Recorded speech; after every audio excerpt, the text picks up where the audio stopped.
आज है 4 अक्टूबर दिन शुक्रवार। खबरों के बढ़ने से पहले एक नजर सुर्खियों पर। निबंधन विभाग की सेवाएं अब हुई ऑनलाइन। जाने कौन सी सुविधा का आप ऑनलाइन उठा सकते हैं फायदा। जाने क्या है विभाग की वेबसाइट का ऑनलाइन पता। नवरात्रि के पहले दिन धूमधाम से हुई मां शैलपुत्री की पूजा। नवरात्रि के पहले दिन मंदिरों में उमड़ी भक्तों की भीड़। आज होगी मां ब्रह्मचारिणी की पूजा। स्मार्ट मीटर प्रीपेड रणनीति को लेकर हुआ बदलाव। ग्रामीण क्षेत्रों में जबरन नहीं लगेगी स्मार्ट मीटर। इससे संबंधित भ्रांतियों को अधिकारी करेंगे दूर। किसानों को बीज से लेकर बाजार तक की सुविधा देगी सरकार। अच्छे बीज का अब किसान करेंगे इस्तेमाल। पटना समेत 21 जिले हुए चिन्हित। इस बार पितृपक्ष मेला में रिकॉर्ड तोड़ पहुंचे श्रद्धालु। 22 लाख तीर्थयात्रियों में 25 विदेशी श्रद्धालु भी रहे शामिल। शहर में करीब 20 करोड़ का हुआ कारोबार।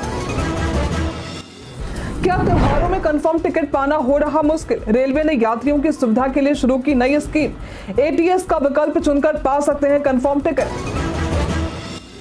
कैप्टन कूल कहे जाने वाले धोनी कब हुए थे हाइपर। हरभजन सिंह ने किया खुलासा। माही ने गुस्से में टीवी स्क्रीन पर मारा था मुक्का। ग्रेजुएट इंजीनियर ट्रेनी समेत कई पदों पर हिंदुस्तान उर्वरक और रसायन लिमिटेड ने भर्ती निकाली है। इस भर्ती के तहत 212 पद भरे जाएंगे। इच्छुक उम्मीदवार इसके आधिकारिक वेबसाइट hurl.net.in पर जाकर आवेदन कर सकते हैं। आवेदन प्रक्रिया शुरू है और आवेदन करने की अंतिम तारीख 21 अक्टूबर है। इस भर्ती के लिए उम्मीदवारों की आयु सीमा 18 से 30 वर्ष के बीच में होनी चाहिए। भर्ती से संबंधित सटीक और अधिक जानकारी के लिए आप इसके आधिकारिक वेबसाइट और अधिसूचना को देख सकते हैं।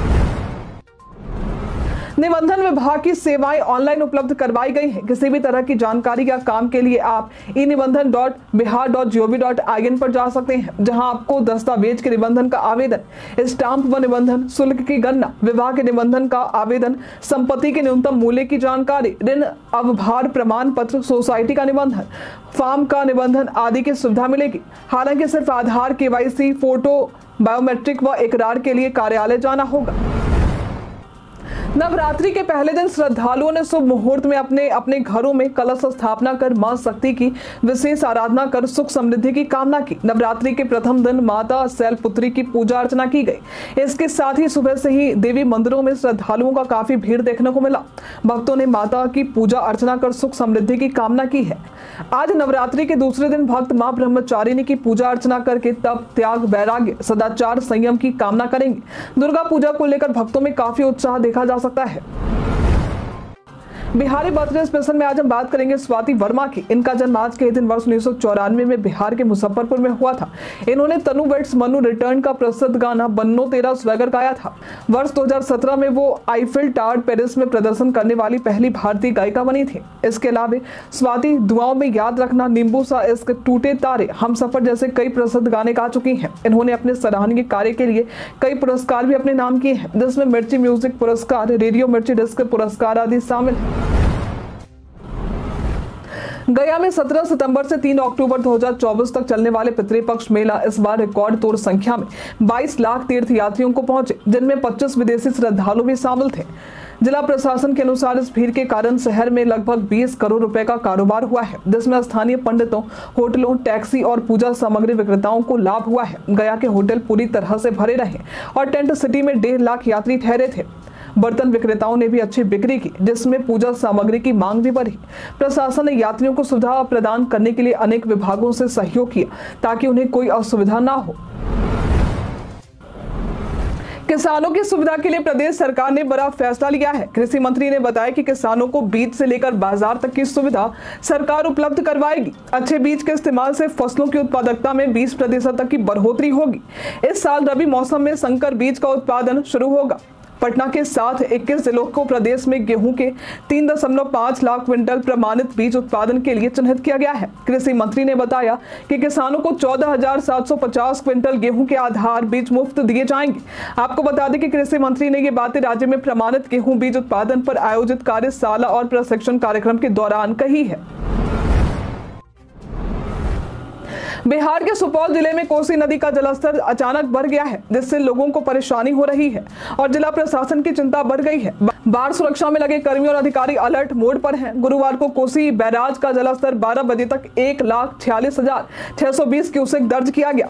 प्रभावित क्षेत्रों में सुपौल, किशनगंज, सरायगढ़, निर्मली और मरौना के लगभग 1,30,000 लोग शामिल हैं। कई घर कोसी की तेज धारा में बह गए, जिससे लोग खुले आसमान के नीचे रहने को मजबूर हैं। जिलाधिकारी कौशल कुमार ने बताया कि तटबंध को सुरक्षित रखने के लिए इंजीनियरों को तैनात किया गया है और राहत सामग्री जैसे भोजन, पानी और चिकित्सा सुविधाएं पीड़ितों को प्रदान की जा रही हैं।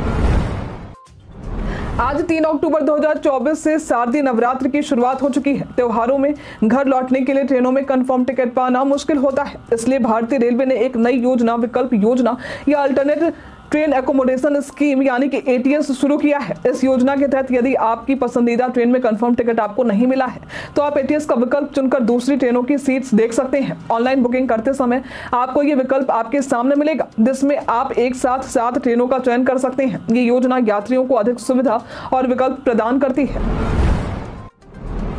बिजली कंपनी ने स्मार्ट प्रीपेड मीटर लगाने की रणनीति में बदलाव किया है। अब ग्रामीण क्षेत्रों में जबरन मीटर नहीं लगाए जाएंगे। यदि किसी इलाके में मीटर लगाने का विरोध होता है तो कंपनी के अधिकारी वहां जाकर भ्रांतियों को दूर करेंगे। ग्रामीणों की सुविधा के लिए मीटर रीडर घर घर जाकर स्मार्ट प्रीपेड मीटर को रिचार्ज करेंगे, खासकर बुजुर्गों के जो स्मार्टफोन का उपयोग नहीं कर पाते हैं। इसके अलावा सभी पंचायतों में भी रिचार्ज की व्यवस्था की गई है। हालांकि स्मार्ट प्रीपेड मीटर लगाने की गति थोड़ी धीमी हो गई है। पिछले कुछ दिनों में औसतन 4,000 मीटर लगाने के बजाय अब यह संख्या 2 से 3,000 के बीच है।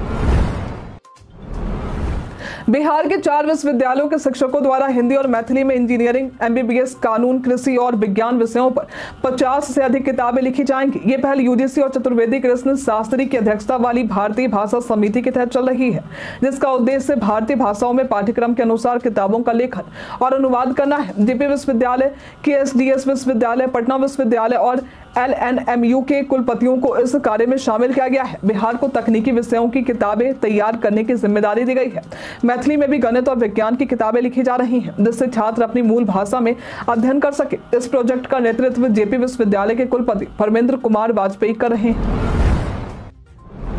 बिहार के ITI संस्थानों को टाटा टेक अपग्रेड करेगा, जिससे राज्य के 149 औद्योगिक प्रशिक्षण संस्थानों को नई तकनीकों से सुसज्जित किया जाएगा। भाजपा के पूर्व प्रदेश अध्यक्ष और सांसद डॉक्टर संजय जायसवाल ने प्रेस वार्ता में ये बताया है कि इसके लिए टाटा टेक 4,606 करोड़ रुपए खर्च करेगी, जिसमें पश्चिम चंपारण क्षेत्र के 9 ITI भी शामिल है। रक्सौल में एक ITI का शिलान्यास भी किया गया। उन्होंने कहा कि टाटा टेक प्रशिक्षकों और प्रशिक्षुओं को आधुनिक तकनीक से बेहतरीन प्रशिक्षण प्रदान करेगा, जिससे छात्रों को रोजगार के बेहतर अवसर मिलेंगे। साथ ही डॉक्टर जायसवाल ने चंपारण में तटबंध के टूटने की घटना की निष्पक्ष जांच की मांग की। साथ ही इस घटना को उन्होंने संदिग्ध बताया।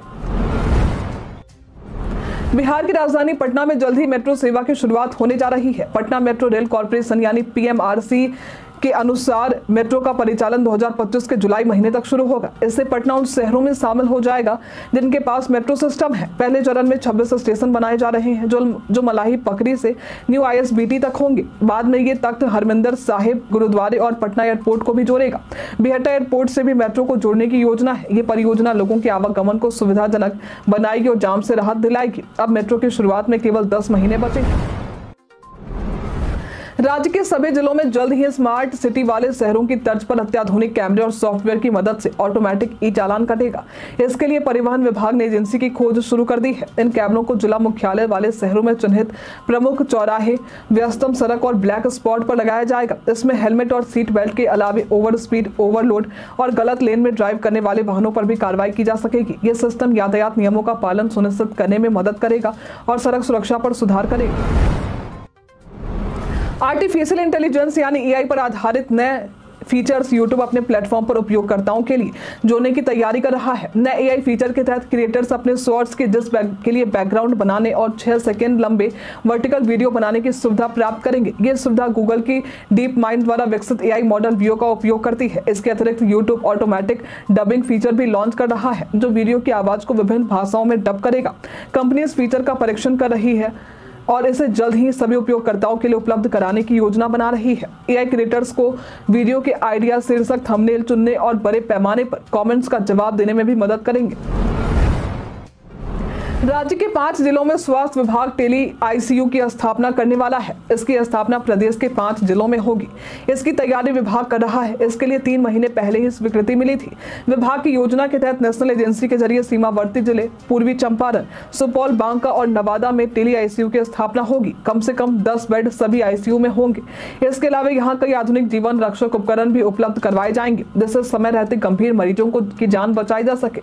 पायलट प्रोजेक्ट के रूप में शुरू की गई इस योजना को आगे सभी जिलों में विस्तार मिलेगा। आपको बता दें कि Medanta super speciality hospital Patna को इन 5 जिलों में आईसीयू टेली आईसीयू की मॉनिटरिंग सौंपने पर विचार किया जा रहा है।